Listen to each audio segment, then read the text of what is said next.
And we are live. Hello, everyone. Happy Monday. Happy noon Monday.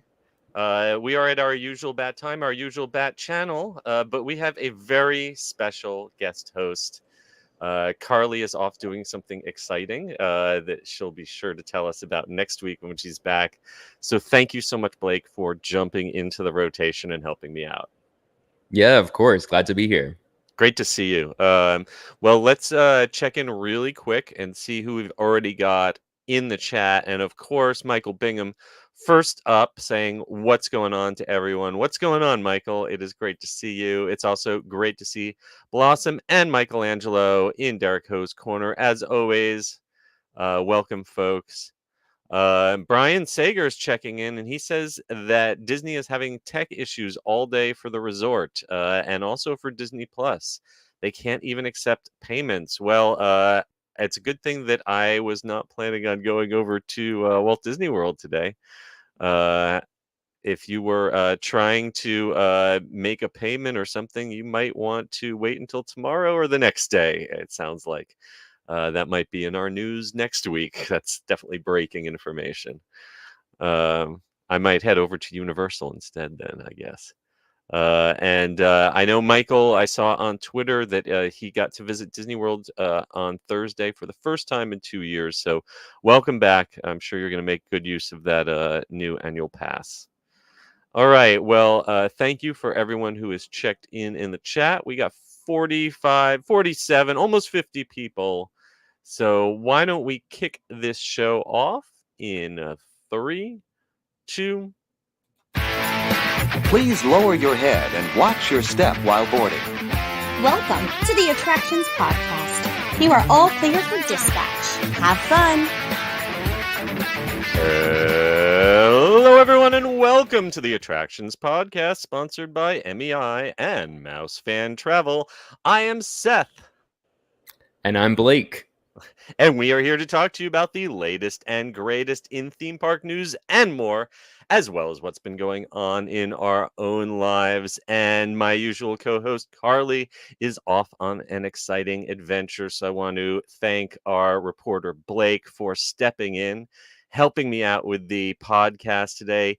Blake, introduce yourself to anyone who has not heard you on the podcast before, and let us know what you've been up to lately. Yeah, for sure. My name is Blake. I am the managing editor for the website component of Attractions Magazine, attractionsmagazine.com. And yeah, glad to be here. Happy to fill in for Carly. Actually saw Carly in person last week. I know that never happens with all our I hardly ever friends. get to see in person. We ran into each other at Scarowinds. How was that? At Scarowinds. It was fun. It was good. So this is the first year that they've been doing the you get to stay in the park. The park doesn't close and then reopen. So it's kind of experiment in operations for all that, seeing how that has been working. So that was fun. And then this past weekend, I got to go out to Tweetsie Railroad, which is a small, independent, family-owned park in the North Carolina mountains. And they do a ghost train this time of year for Halloween. But I had never been there before, so it was cool to just experience a park for the first time, and just totally different vibe, different scale as, you know, some of the other big budget stuff. You know what? I love the big events. I love the IP and all the technology, but sometimes it's great to see like a handmade, homemade kind of throwback event, like, reminds you what it was before all the big events. That's great. For sure. I got to go to one of those big events. I was out of the country when Halloween season started here in late August, so I missed out on a lot of the opening. So I'm trying to catch up, and I spent an afternoon at Food and Wine Festival at Epcot, which it was fine, but I feel like it felt a little scaled back. I felt like there were spots where I'm used to seeing booths, like Ireland, where there was nothing there. And, now that the pandemic is well and over, and they've brought back things like chef demonstrations and seminars at the Food and Wine at DCA, I'm wondering. We've got the festival center. They finally opened that Communicore Hall, so I'm wondering why we're not seeing the real Food and Wine Festival back. but the stuff I nibbled on was perfectly fine. And then I headed over to Halloween Horror Nights, and I've kind of been priding myself for the last few years of proving it is possible to just use a one-night ticket with Express, and if you use the Stay and Scream, to do all 10 houses and the Nightmare Fuel show in one night. And while it is still possible, it has gotten really difficult to do that and not die of heat stroke. Stay and Scream's gotten competitive, folks. It's like the Hunger Games now. People are lining up. They don't even open the area until 4, and I had to get in line at 3:15 because the line was almost to the front of the park. And I saw people passing out literally in the heat, waiting for the first house to open. And it used to be that I could get through 5 houses before 7 o'clock, and I was very lucky to get through 3 houses. Wow. But in that first time, and it took me staying until 2 p.m. or 2 a.m. I had to stay to the very bitter end to just get one run through each of the houses. And I was averaging 45 minutes or more in queue for every single house. So What day of the it was week was this? This was Wednesday. You would Wow, not okay. think. That's the thing that I always Interesting. said, you go on a Wednesday, you'll be Yeah. fine. I don't know what the secret is. I think that a lot of it is I just watched people who are in Express. It used to be that Express was maybe a third or sometimes even a half the wait time of standby, and people who were paying for Express complained. So now this year, I just watched people flying through Express. I watched Express being a walk-on while we were waiting 60 minutes in standby. So I don't know if that balance is quite right, but I feel like I know that they sold out of Express add-ons for Rush of Fear and Frequent Fear. Maybe they need to sell out of those even quicker because Interesting. it seems like a whole lot of people on an off-peak night had Express passes. So I'm right there with you. With just the older I'm getting, the more I'm like, I can't do those big long events. Like we were at Scarewinds last week and just kind of sat down in between haunted houses into rocking chairs for a little bit, and that's the attraction fine. I want. That's my speed right now. I absolutely hear you. Yeah. So I guess maybe my days of being able to do everything at Halloween Horror Nights in one night, even on off-peak night, those days might have passed. I'm either going to have to pay for the upgrades or lower my expectations of what I get done. One of the two. All right. Well, that about wraps up what we've been up to. So without any further ado, let's go ahead and jump on into the news in the queue.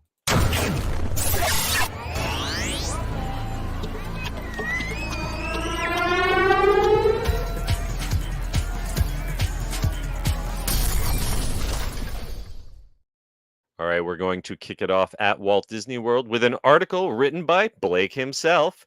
Disney Jollywood Nights 2024 are coming. We've got tips, we've got information on what's new, everything that you need to expect if you are attending the Christmas party coming back to Disney Hollywood Studios. Have you been to one of these? I have not attended this in person myself. Have you? I haven't. They just started last year. Mhm. So this is, I think that was kind of almost an experiment of like, we didn't really know if we would see them come back again. So I guess they considered whatever version of the event was last year a Must success. have been success. And, Yep. yeah, and decided to make it an annual thing. But no, I haven't visited this. All right. Well, so we'll start it off with the basics for those of you who are not familiar with it. Disney Jollywood Nights is a special after-hours hard ticket event party held during the holiday season at Disney's Hollywood Studios at Walt Disney World. This is a separate ticket. It is not included in your annual pass or your regular daytime admission, very much like the Very Merry Christmas parties. I think the tone of this is maybe a little more adult than the Very Merry Christmas parties. If nothing else, there's a lot more alcohol available at the studios than at the Magic Kingdom. It debuted last year for 2023. And it is going to be coming back starting on November 9th, running through December 21st on select nights. The event goes from 7:30 p.m. until 12:30 a.m. And you only get an hour and a half mix in with this. Typically, for these parties, you usually get, I don't know, at least 2 or 3 hours to arrive early, but you can only get into the park at 6 p.m. for this one. So you get about 6.5 hours of admission into the park. Blake, you want to take over and mention some of the stuff that is new at this event this year? Sure. So, like Seth said, this is at Hollywood Studios. This is after hours. You do get a little bit of mix. So, like, for example, you could maybe fit in a Phantasmic in there if it's performing on the night of your visit or something like that. But yeah, you're right. Magic Kingdom at those Halloween and Christmas parties, you're able to get in at 4 p.m., which is, you know, a little early. A little bit earlier, yeah. So a lot of it is the same as last year. Their biggest new thing that's new for this year at Jollywood Nights is an ice skating show called Glisten, and that will perform in front of the Grauman's Theater. So kind of in that plaza there, I guess they'll be constructing some sort of ice rink. Yeah, the concept art here makes it look like they are setting up an ice rink basically where the big hat used to be. Yes. Which should be interesting. I guess it seems weird that they're going to set up that thing to only be used during these after-hour parties. Yeah, hopefully they'll do something work with it for the day guests during the holiday season too. Yeah, I'm not sure. And it looks also like this won't necessarily be like a character show. Like it won't be like Disney on Ice in the park. No. Yeah, it looks like kind of like an old-fashioned ice-capades. Right. Yes. You know. And then they're running it multiple times a night. So this cast is going to get a workout. They're basically doing it almost hourly from 8:15 until 1:15 midnight. So that's going to be a late gig for them.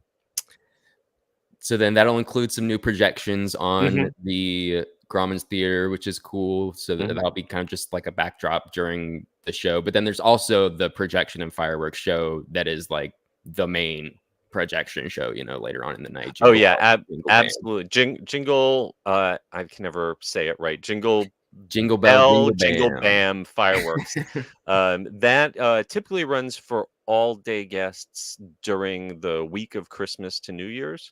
But I think if you want to see it earlier in the season, you may have to pay for this party. That'll be part of the show, 10 p.m., one running of that every night. So you definitely, if you're going to attend, probably want to build your schedule around seeing that. That's definitely the headliner. And then, so in addition to the ice show, that's definitely the biggest new thing that's new for 2024. Some of the other things that are new, but a little bit smaller, a few new characters here and there. You're going to have Panchito and Jose from the Three Caballeros at a dance party. There's going to be a small Pixar dance party in like the little Incredibles courtyard area that used to be Twister Mania entrance. And then everybody gets a party favor this year, which are champagne flavored like marshmallows or something. Non-alcoholic. There you go. Yes, they taste like champagne, but you get no kick from the champagne. Yes. In addition to those characters, there's also going to be Mandalorian sightings, I guess, in Galaxy's Edge. But personally, I am a Muppet fan. If I was going to go to this event, I would be about the Muppets. There's going to be a Muppet Christmas Carol themed photo op over inside the Stage One Company store. I haven't seen the Stage One Company store open for a while. No, it's been closed, blocked off forever. Yeah, it's been closed at least since COVID, and then I think they've been using it every now and then for like special event merchandise opportunities. Like I think the park's 35th anniversary, that was like the location where you pick up the anniversary items or whatever. But yeah, it's cool to be able to go inside there. And I'm guessing, you know, it's still kind of TBD on whether Muppet Vision 3D itself is closing. That's a whole nother conversation. We Right. probably shouldn't get into that. That'd But be a I whole think that this episode. indicates that at least through December, it seems like that area will be accessible. Yes, for sure. And the other Muppet entertainment coming back from last year is the Disney Holidays in Hollywood variety show. That's over at the Theater of the Stars, where they usually do the Beauty and the Beast show. And it's this weird mix of dancers and like full body characters plus Muppets. So that one's looks like a lot of fun. I've seen the video of that. I wish I could see that one in person too. And then one more thing, if you are a fan of Nightmare Before Christmas, there is a sing-along with a Jack Skellington puppet and an Oogie Boogie character. Here, Blake's got a great tip for this one, which is... Yes. Sorry, I'm trying to toss it to you. I'm not very good. So we'll get our rhythm. It will get our rhythm. The final performance of this Nightmare Before Christmas sing-along show at each party night, the final show begins at 12:30, which is technically when the party itself is over. So if you're kind of trying to maximize your time, especially if maybe Jollywood Nights is your only time during your trip at Hollywood Studios, and you're maybe wanting to do more of the attractions like Tower of Terror or Rise of the Resistance, in addition to trying to cram in all this holiday stuff, you can kind of, you're essentially, the show's starting when the rest of the park is closing, so you're able to maximize your time a little bit more there. Yeah, that is a really great tip, because you're basically extending the hours that you're able to stay in the park. You can do a similar thing over at Magic Kingdom if you go for the Mickey Halloween parties. They've got the castle show. The Hocus Pocus show starts right at closing time. So just plan on seeing that, and you get extra bonus time in the park. Yes. Of course, lots of the more typical characters will be cited, and as you mentioned, attractions will be available, including the Runaway Railway, Tower of Terror, Rock and Roller Coaster, and Rise of the Resistance. Though be warned, a lot of times for these events, Rise of the Resistance will close a little early in order to do its nightly maintenance. So make sure you check in the app or in the event guide for when that closing time will be. From what I heard of the first edition of this, one of the most popular things people were trying to get into was the Tip Top Club, which is the Twilight Soiree with a live band that they have themed to the Twilight Zone Tower of Terror. That sounds my speed. The Tip Top Club, which is at the base of the hotel at the very bottom. Right. So your admission to this will include Disney PhotoPass digital downloads all night for taking the photo ops and meeting with characters. Ticket pricing runs $159 to $179 based on the date, and pass holders and DVC members get a $10 discount. Tickets are available now, and we'll see. I know that a bunch of dates sold out last year, so we'll see how quickly this sells out this year. And I'm not sure how they did this last year, but this year there's reservations that you can make for the lounge inside the Hollywood Brown Derby, and those are also now available. So if that's something that you had wanted to do, it's like kind of like a jazzy lounge inside there. They have a piano and I'm sure special drinks and stuff like that. But those reservations are now open. Yeah, I heard from some folks who really liked that part of it last year too. So, all right, if you are making your plans to head on down to Disney World for the holidays, of course, MEI and Mouse Fan Travel can help get you there. They can also help get you to Epcot, where the Space 220 restaurant is celebrating its 3rd anniversary with a new menu items, new trading cards. And our reporter, John Self, got to head back there to try them all. If you cannot get a dining reservation at Space 220, it's because John Self is there way too often, not letting anyone else get a seat. I've only managed to squeeze in there once, and it was not even Same. to sit down. It was just to sit at the bar at the lounge. So yeah, good luck if you can get one of those very scarce advanced dining reservations to make your way inside. You can check out our full report to figure out ahead of time which of these new menu items that you want to try out. I will be brutally honest. My hot take was that Space 220 is an experience more than a restaurant, and that you might want to just go up for a drink or an appetizer or a dessert, as opposed to trying to make a full meal out of it. Because the fun part is really the trip up and the view, more than the dishes, in my experience. But there are some new dishes that might change my mind if I ever get in there. What about you? You've gotten it up there once. What was your take on it? Only once. We did the sit down meal, so we weren't at the lounge. We did the Okay. reservations and got the sit down meal. But I did not know about these trading cards, though. That's kind of cool that Yeah, they do so that. these are kind of an insider secret. Yeah, you had something else to make FOMO. These are supposed to only be given out if you purchase a kids meal or a mocktail, a zero proof cocktail. So they're only supposed to be for the kids, but honestly, these are Disney adults we're talking about. They will snatch a souvenir out of a kid's hand quicker than you can say it. So this is a new series of trading cards that they've released to celebrate the 3rd year, but they've also reissued packs of the original cards.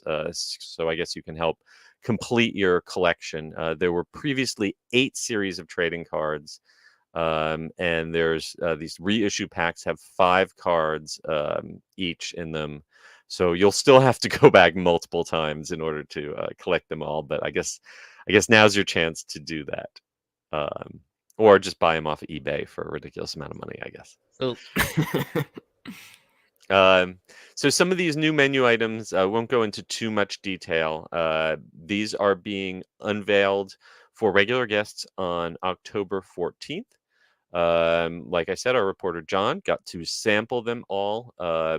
There are 5 new desserts. There's a cranberry orange blondie.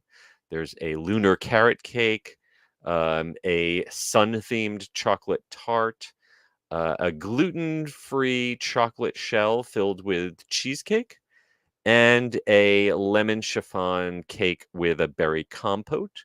All of them very pretty, very nice presentations. Then on the appetizer side, we've got a new Brussels sprout salad that is replacing the burrata, a tuna tartare with a little bit of heat to it. And then on the entree side, there is an Indian flavored roasted chicken and a blackened grouper on parsnip. And finally, the new cocktail is an update to their Space Age Mule, which is now going to get a kick of key lime. If you were trying one of those, Blake, which one would you be ordering? Definitely one of the desserts, because I believe maybe it's not a hard rule, but I don't think what I'm trying to say, we did lunch and I don't think lunch comes with dessert. I think dinner comes with a dessert. So I would definitely want to try one of those desserts. Yeah, they are definitely Instagrammable. I don't know how they taste, For sure. but they will definitely look great on your feed for sure. I am a fan of ginger beer, so I Okay. will be checking out that mule for sure. Though I don't know, the description here saying that it's Sprite for grown-ups. I'm not not sure if that's meant as a compliment or an insult. So who knows? Yeah, if you have gotten to try Space 220, let us know if you thought it was worth that trip up into low Earth orbit for the meal. And Mouse Fan Travel can help get you to Epcot, though I don't know if they can promise you getting into Space 220. They're miracle workers, but I don't know if they can do that. So we'll see. I think honestly, the best way is to just sort of you can rope drop the check-in desk and try to get into the lounge. Oh, okay. But honestly, like that's a little early to be drinking in my book. But hey, it's 5 o'clock somewhere. And you get on to some do planet. the elevator ride with the lounge as well, or they Yes, skip the elevator is Oh, included in yes, if you okay. go up in the lounge. So yeah, because obviously it's way up in space. There's no other way to get there. You're Of right. course. I wasn't even thinking. Don't break the illusion. Hey, I still believe in the hydrolators of the living seas. All right, moving on. Our next story. If you have been thinking of moving to Disney's Contino development, which is coming near Palm Springs, you will be able to be neighbors with the Incredibles because a replica of the Parr House, as seen in the Incredibles films, is going to be built as part of Cotino, the first story living by Disney community out in Rancho Mirage, California. Uh, and so you unfortunately you won't be able to live in it full time. This is going to be more of like a clubhouse meeting space for members of the neighborhood's artisan club. So you'll be able to maybe do special events or programs there. Maybe even get opportunity to stay overnight occasionally. But unfortunately, it doesn't look like anyone's going to get to live in it full time. If you had the wherewithal, would you want to live in a story living by Disney community? I think that might be a little bit too much for me. Not even just obviously it is quite expensive, but I feel like when I come home, I would, even with things that I'm really passionate about and love, like obviously I love the parks, love the Incredibles, all that kind of stuff. But I feel like I would need a space where that can kind of just turn off, and just kind of decompress without all that. But to Yeah. each their own. Yeah, to me, I mean, the concept, first of all, it's a moot point because I will never, ever be able to afford a home there. But yeah, I mean, we have Celebration here in Central Florida. So we've seen what it's like when Disney builds a community, a neighborhood, though that has long ago since been sold off and is no longer owned or controlled by Disney.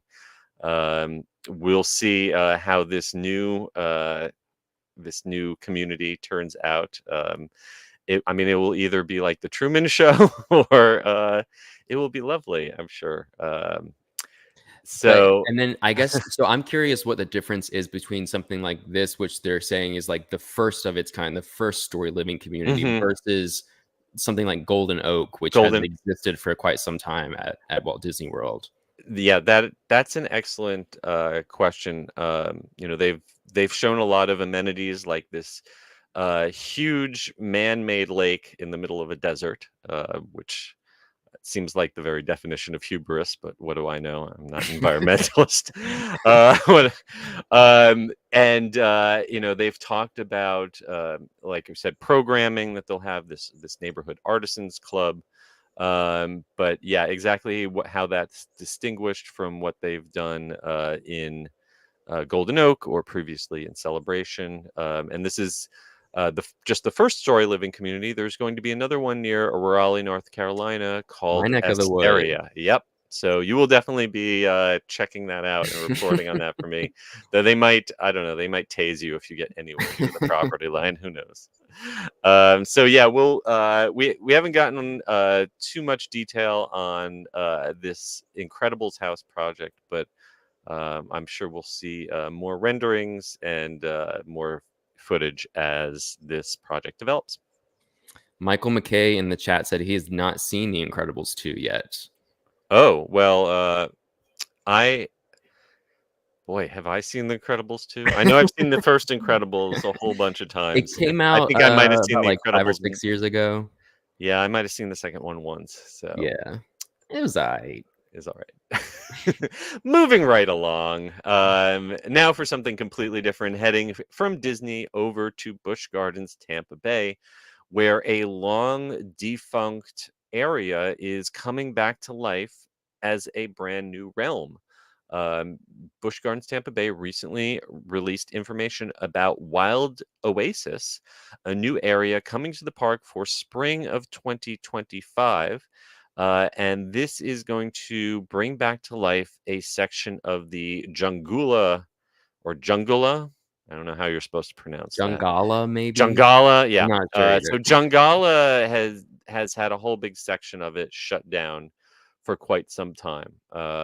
Been walled off. You hear guests asking, "What's that back there?"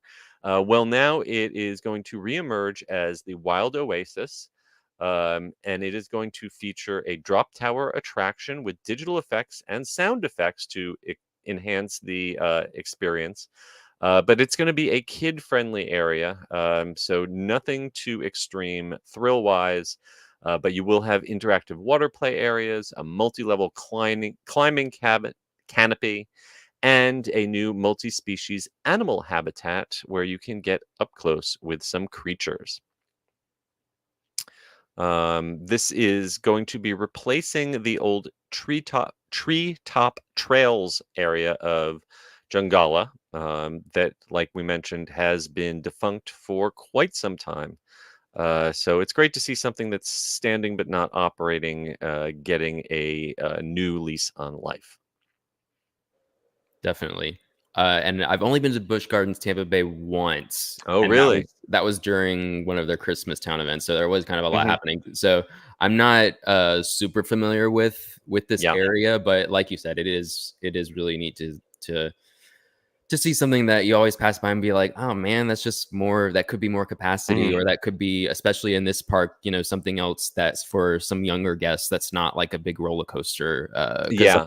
a park needs lots of It different things for different absolutely. You absolutely need balance, and I think for a lot of folks, Busch Gardens has been a place where you go for big extreme roller coasters. Things like Iron Gwazi. But most recently, they shut down the Scorpion roller coaster. They've added this new family-friendly suspended coaster recently, Phoenix Rising. So it does seem like they're kind of trying to balance out some of those big thrill rides. Some folks thought that maybe they'd announce a Giga Coaster or something for 2025, but it looks like they are kind of shore up the family-friendly aspects instead of just trying to add on more bigger and bigger thrills. Something similar to what we've seen Universal do in the last year, moving away from those big thrill rides and getting more family-friendly parades and kids' playground areas. It's true. Yep. DreamWorks Land. Yep. Speaking of family-friendly thrills, over at SeaWorld Orlando, they are going to be soaring over the Arctic in a new flying theater opening up in 2025. And while they have not officially confirmed it, we're pretty sure this is going to be a takeover of the old Wild Arctic Simulator ride that is long past its prime. The walkthrough with the beluga whales at the Wild Arctic has always been first class, but that simulator ride was well past its retirement age, and it looks like instead we're going to have a flying theater, not unlike Epcot's Soarin', but this one's going to go over extreme Arctic environments. Yes, and to be clear though, it's not called Soarin' over. No. That's just what we're calling it. They have not given it a specific name. They just referred to it as an Arctic flying theater. They said that there are going to be large screens, and they've shown us footage that has that kind of fisheye lens distortion like you use with those domed OmniMax screens. However, it's not going to be as large a theater as what Soarin' has. Soarin' holds 90-something people per theater. This one looks like it's going to be closer to the system that Lego Movie Masters over at Legoland uses, because they say in the press release that it is going to be 2 theaters, each theater holding 30 people. So a little bit more intimate than Soarin', but it's still going to have a very low height requirement. Height requirement for this one is only going to be 39 inches. So that should make it pretty accessible for younger members of the family. And goes along right with what we were just saying about Busch Gardens. Kind of SeaWorld Orlando has had 2 back-to-back years where they've introduced these coasters, and even though Penguin Trek was, it's built as a family coaster, so it's not as intense as some of those other ones, but you just had Penguin Trek, you just had Pipeline that came the year before. This is again kind of a trend toward Icebreaker as well. Icebreaker's a very good tween coaster. Yeah, definitely. The only thing that concerns me is if you run the numbers, 2 theaters, each holding 30 people. They've said it's a 4.5-minute show. So let's say that they somehow, by some miracle, are able to turn that around in 90 seconds, to unload and unload in 90 seconds, which would be a miracle.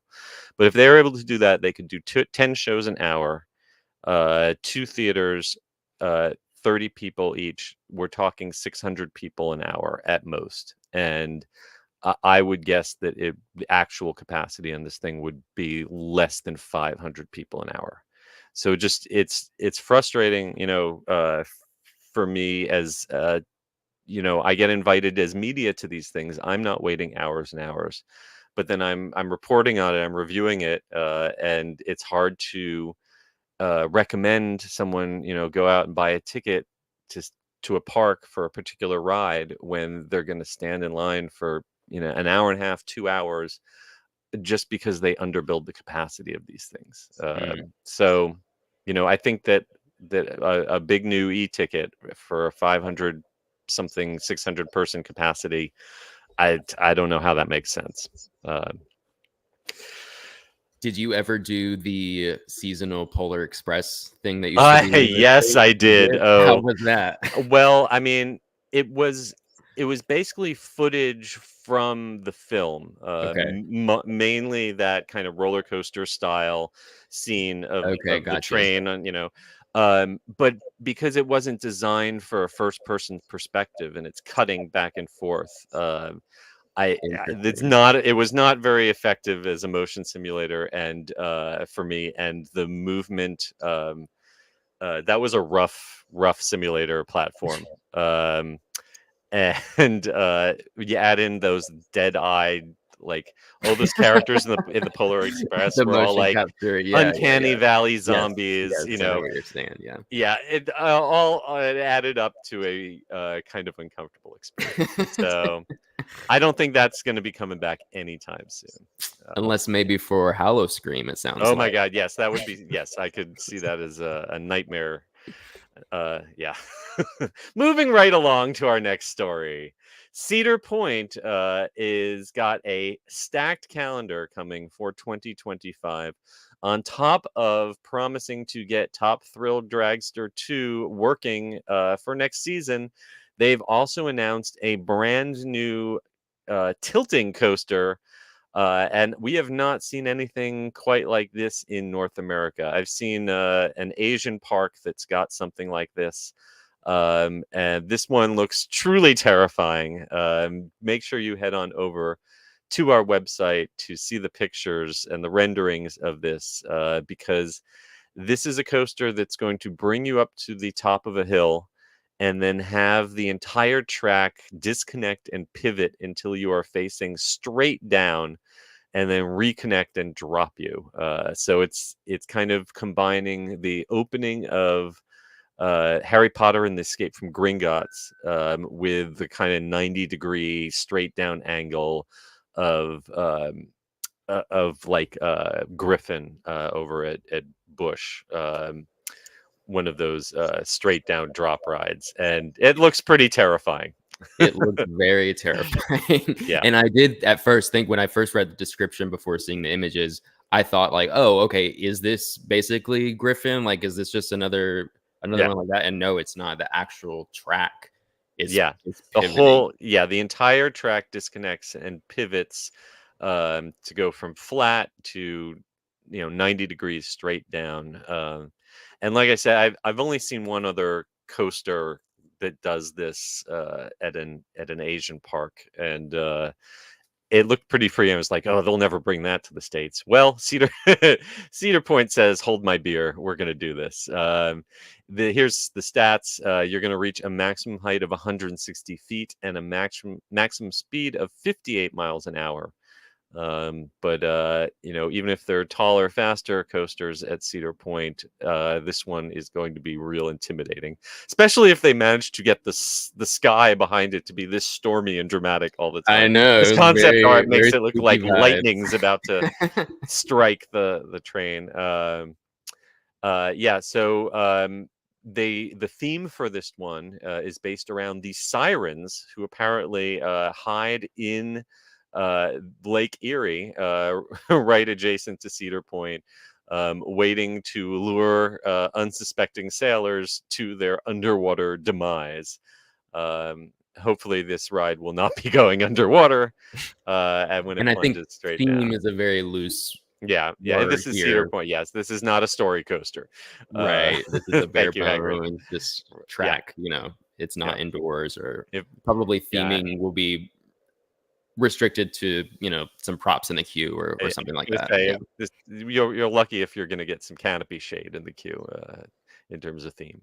But in addition to this opening up in 2025, they are also promising that Top Thrill 2, which officially opened in May of 2024 and then shut down 1 week later, they're promising that the mechanical modifications, so to speak, will be finished and that the ride will open in 2025. They're just not saying exactly when in 2025. But you can get prepared for that by buying your 2025 Gold Season Pass right now. It'll get you into the park for the remainder of 2024. Runs only $125, and you can upgrade that now to add on all of the other parks that are in both the Cedar Fair chain, which is now merged with Six Flags. That's right. We talked before how that is a great value.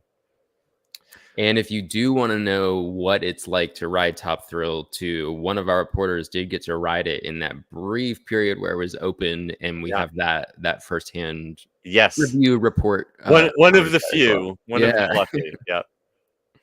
All right, and we are going to wrap up this week's news in the queue with a head over to the port of Miami, where the Norwegian Luna cruise ship is going to be making their debut in 2026.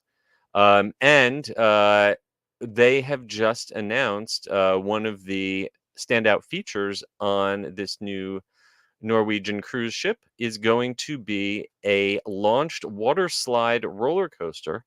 And this is a type of launching water slide that we have not yet seen before, especially not on a cruise ship. It's a new system from Weigand Water Rides, which are the same folks who invented that crazy slide wheel that we talked about in the past. This is a new kind of attraction that is going to use basically a catch car to push the water slide rafts up the hill, as opposed to using jets or magnets like most of the coasters like this. This is a really different kind of launch system. I don't think I've ever seen anything quite like this. Have you? No, and initially when I saw the description of their press release, it was like world's first slide coaster. My first inclination is to be a little bit skeptical, because I feel like everything now is the world's first this or tallest this, fastest that, and we're kind of stretching to like actually qualify those distinctions. But then once I started reading, I was like, no, okay, this is actually innovative technology, and it's like, okay, slide coaster, I see you. It does remind me a little bit about old-fashioned ski resorts. They would have these lift hill thing instead of like a whole seat that you would sit down. They'd have like a pull bar or something that would just kind of like slide behind your legs and push you, kind of drag you up the hill. This is a similar sort of thing, but it means that guests won't have to walk upstairs or lug a raft up to the top of the slide. Instead, they get to start at the bottom, and this catch car with these arms comes out and pushes you up to the top. It's like they have a load station, like a coaster would. Yeah, I'm very curious to see how this compares in terms of capacity and reliability to something that we're more used to, like Krakatoa here in Orlando has jets, or the new River Racers that's coming to Kings Island. A lot of rides use a combination of either magnets or water jets. And so to see something like this, especially perched on top of a cruise ship. So this is going to be on the Norwegian Luna, which is going to start sailing April 4th, 2026 out of Miami, Florida. Thank you to Michael McKay over at Cruise Conversations Podcast, who passed along this information to us initially. We've got some renderings of this new cruise ship, and some more information about that. And our friends at MEI and Mouse Fan Travel can help you book your cruise vacation if you're interested in checking this one out when it debuts. Yeah, I'm really interested to see if this model, because it's the manufacturer is introducing it on this new cruise ship, but it's available for parks to purchase and customize to meet their own needs. So I'm curious if we'll see this start to pop up at other, not only cruise ships, but other just water parks and water attractions. Yeah, we'll see if this new style gets adapted as widely as the other type of water coasters that we've seen. In other Norwegian cruise news, I also wanted to mention, while we are on the topic, that they've made some announcements recently for the Norwegian Aqua. This is the one that is launching in 2025, April of 2025. And I believe this one is going to be going out of Port Canaveral. So it's another Central Florida. The Central Florida cruise business has really exploded since COVID. And Port Canaveral constantly adding new ships. The news coming out about the Norwegian Aqua is this is going to be the first ever cruise ship at sea with an officially licensed Prince show. If you are a fan of the late great artist formerly known as Prince, you'll be able to enjoy a tribute concert style experience featuring hits like Let's Go Crazy, Little Red Corvette, Delirious, and of course Purple Rain. They're also going to be bringing back their very popular show Elements with an expanded version of it. It's an acrobatic and illusion show, and that will be coming to the new ship as well. So we'll have more information as those ships come on board in the next year or two. Have you ever done a Norwegian cruise? I have only been on one cruise, and that was when I was in middle school. So it's a little bit foggy. Probably would. I had fun, but I don't really remember much about anything that would be helpful to say on this podcast. I personally, I'm not a hardcore cruiser, or at least I wasn't. Though I did do a couple Disney cruises, which I absolutely loved. But it wasn't until the pandemic when a lot of tourism was shut down. But the cruise industry was kind of making every effort to attract people to make a comeback. And so I got into, especially MSC. I've been on a number of MSC cruises, but Norwegian is definitely on my bucket list. I know folks who've worked for them and had good things to say. So nice. All right. Well, that brings us to the end of this week's news in the queue. Before we get into this week's main attraction, let's hear a quick word from our sponsors. The Attractions Podcast is brought to you by MEI and MEI-Travel. Whether your next vacation is a magical trip to the theme parks, an exciting adventure to the pyramids of Egypt, or just a relaxing cruise on the turquoise waters of the Bahamas, MEI-Travel provides premium service and expert advice to help you get the most of your vacation. They are always free of any hidden fees or costs to you. Visit them at mei-travel.com. It's time for the main attraction! And for this week's main attraction, we are headed to Walt Disney World, where the classic Polynesian is getting a major expansion. The Island Tower, which is part of the Disney Vacation Club, is going to officially open in December of 2024, just around the corner. And we have a full guide with everything you need to know about this huge new addition to Disney's Polynesian villas and bungalows, also known as Disney's Polynesian Village Resort. First off, the official projected opening date is December 17th, 2024. Who knows, depending on construction, that could slip a little bit. But that is the targeted date for the opening of this new 10-story tall tower that overlooks Seven Seas Lagoon, completely changing the shoreline, the whole kind of profile of this resort. It sits right in between the original Poly and the Grand Floridian. It's almost right up next against the Grand Floridian's wedding pavilion. And it is definitely a very different look from the old Spirit of Aloha dinner show, which used to be what sat on the spot where this new tower has been erected. Have you gotten a chance to see this thing in person yet? I saw it in March. Yeah. It's big. It is big. It's not so I think I was expecting it to be a little bit, maybe I just had my expectation. I saw all the feedback online, so I think I was expecting it to maybe be just like even more massive than it is. So I was like, oh, okay, it's not that bad. Oh, yeah. But it is very big. Yeah. And it's also, while the original Poly had these, relatively low longhouses, very traditional, almost old-fashioned Polynesian style. This is kind of more like a very modern hotel that happens to be in Hawaii. It actually, has some design similarities with parts of Aulani, but it's also kind of looks like a modern fancy hotel that could be anywhere except for some of the design touches, though.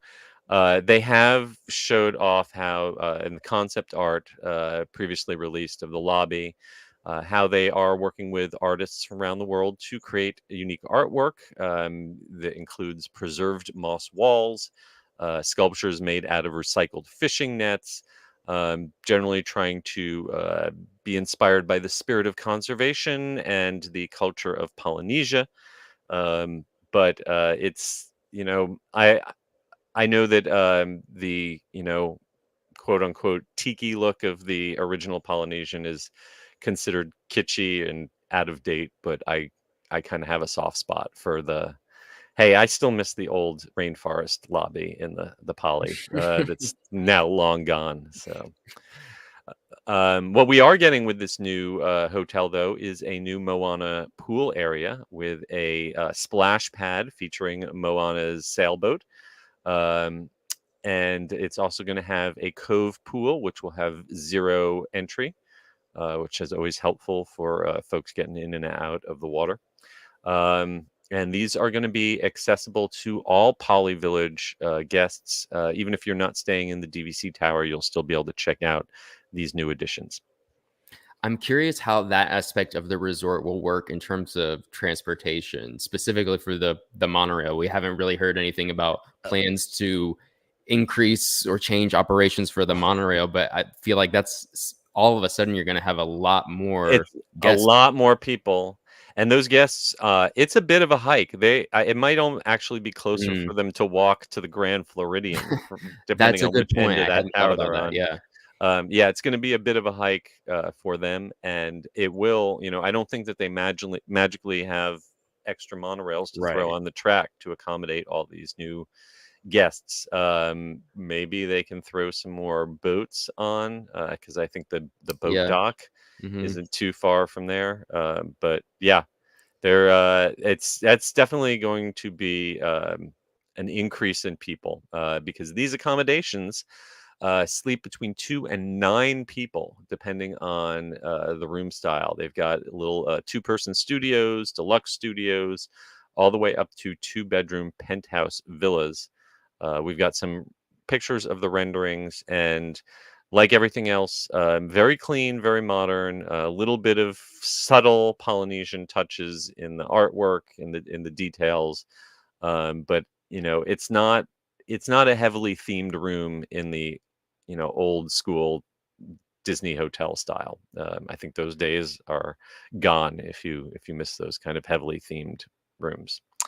Um, it does seem like there's nice theming though in the new counter service restaurant.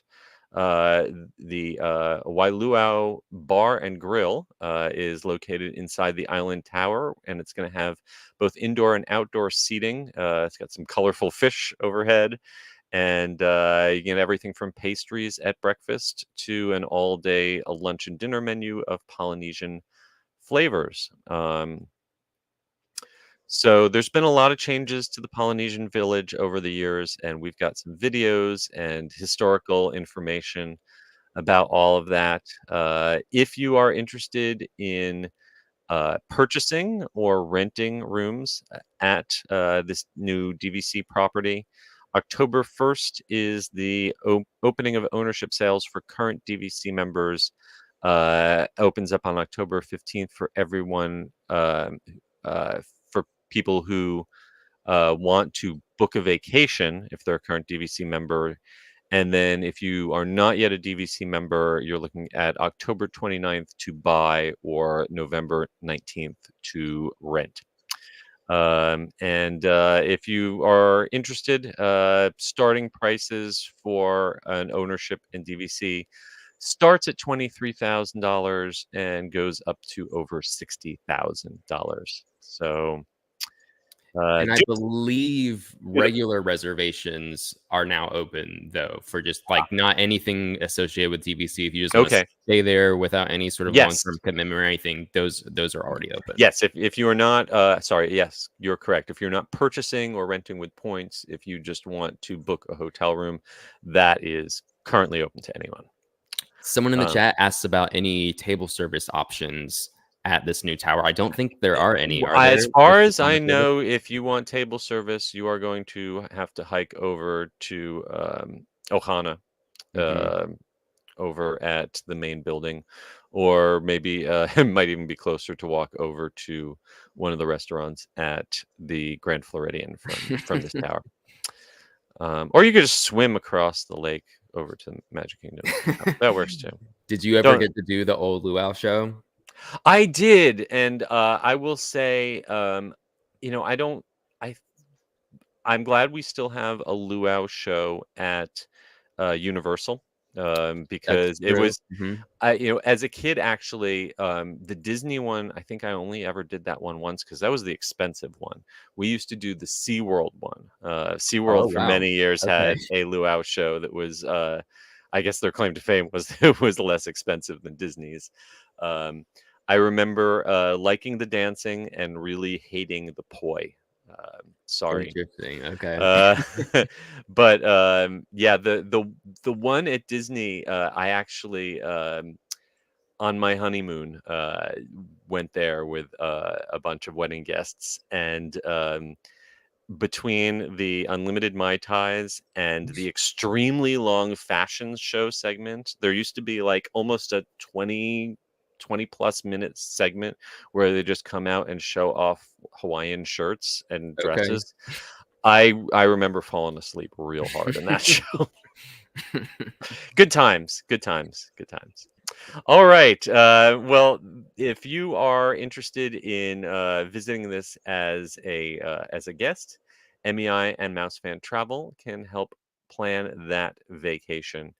Um, and that just about brings us to the end of this week's episode. We want to, before we exit, look back at some of the comments that you guys left for us while I was recording. Thank you very much to Andy for jumping in and correcting us on our pronunciation for José from Portugal, the one of the three caballeros. Well, it's Portuguese because he's Brazilian, but you get the idea. Thank you, Andy. You couldn't be here to help me co-host the show, but you do have time to jump in and nitpick our pronunciation. So appreciate that. Michael McKay was late, but we are glad that he made it after all. And Caleb Smith, happy to see us. We are happy to see you as well. See who else we have. Cruise Conversation jumped in to say they are bringing their wife to Disney for the first time this year and trying to decide between starting your day at Magic Kingdom or Hollywood and then doing Epcot in the afternoon. I mean, if you have to, if you've never been to the parks before, if you have to squeeze more than one park in a day, I guess you got to do what you got to do. But I would say the Magic Kingdom probably has enough to do. Especially if you've never been before, that trying to squeeze in two parks in one day might be a little ambitious. But if you're going to split the park, yes, Epcot. I always like ending the day at Epcot because it's much nicer in the evening and you get to see the fireworks. I would say if you were going to split, I would split between Hollywood Studios in the morning and Epcot in the afternoon. Save Magic Kingdom for its own day. Plus, you have the advantage of being able to use these the Sky Cars to transfer between Hollywood Studios and Epcot. Taking the bus from Magic Kingdom to Epcot, or even the monorail, takes a ridiculously long amount of time. That would be my advice. What would you say? That's true. I would say if it's your first time and you've never been, I feel like Magic Kingdom is just so quintessentially Disney that it might almost feel like, well, we didn't even do Disney if we didn't do Magic Kingdom. But other than that, if you have no sentimental attachment to any park and you're just looking at logistics, definitely Hollywood Studios is the easiest to pair with Epcot. With Epcot, for sure. Yeah. And honestly, like, especially if you're using Lightning Lane, you can probably knock off all of the attractions you really need to do in Hollywood Studios by midday. And oh, go ahead. Sorry. Thing you don't have to figure out, especially if you're driving, getting all the way back to the TTC, however you're gonna do that. Yeah. Like, that's I honestly, like, if you're going to Magic Kingdom, just go to the Magic Kingdom, because getting in and out of Magic Kingdom is such a pain that it's so difficult to park hop with that park. We had Jeremy NH77 jumping in to say that they love the bungalows at the Poly. I love them from afar. I'm sure they would be lovely to stay in. I don't have that kind of dough.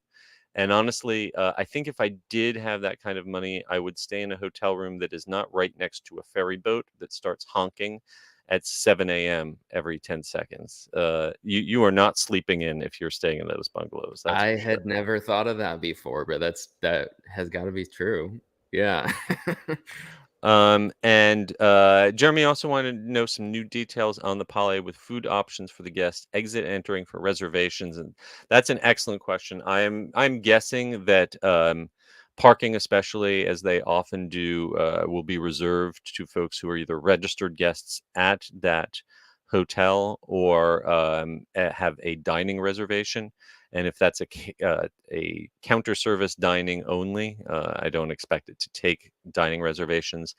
If you do want to just check out the hotel, like any of the hotels on the monorail loop, my recommendation would be park at the TTC, hopefully because you have an annual pass and you're not paying for it. And then monorail your way around. It's always great doing a monorail bar crawl. They will always let you into the hotel unless it's some exceptional situation maybe around the holidays. I can't think of any time they won't let you just visit the hotel on the monorail. But parking, yes, often they do not let you park.